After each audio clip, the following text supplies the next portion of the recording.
1 Jean, chapitre 3. Voyez de quel amour le Père nous a aimés, puisqu'il nous a appelés ses enfants. Voilà, le fait que Dieu nous appelle ses enfants montre l'amour de Dieu pour nous, qui est un amour incroyable. L'auteur va nous dire dans ce chapitre aussi que pécher, c'est lutter contre Dieu. C'est pas juste faire du mal aux autres, mais c'est vraiment lutter contre Dieu et faire du mal à Dieu. David le dit dans le psaume 51, « J'ai péché contre toi et contre toi seul ».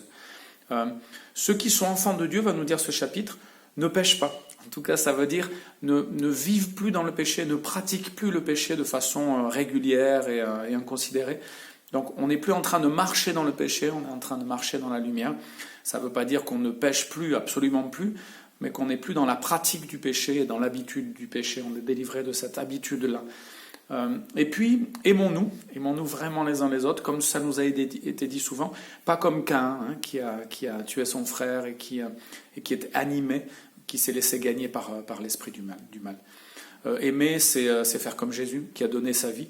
Et puis ce chapitre va dire, n'aimons pas en parole et en pensée, mais en acte. Il faut vraiment que ça se voie, que notre amour puisse se voir, et alors nous nous sentirons en paix. Et si notre cœur nous condamne, Dieu est plus grand que notre cœur. Toutes ces paroles, toutes ces promesses vont nous rassurer, alors même que des fois notre cœur ou nos émotions peuvent nous inquiéter. Croire au nom de Jésus et nous aimer, voilà ce que Dieu attend de nous.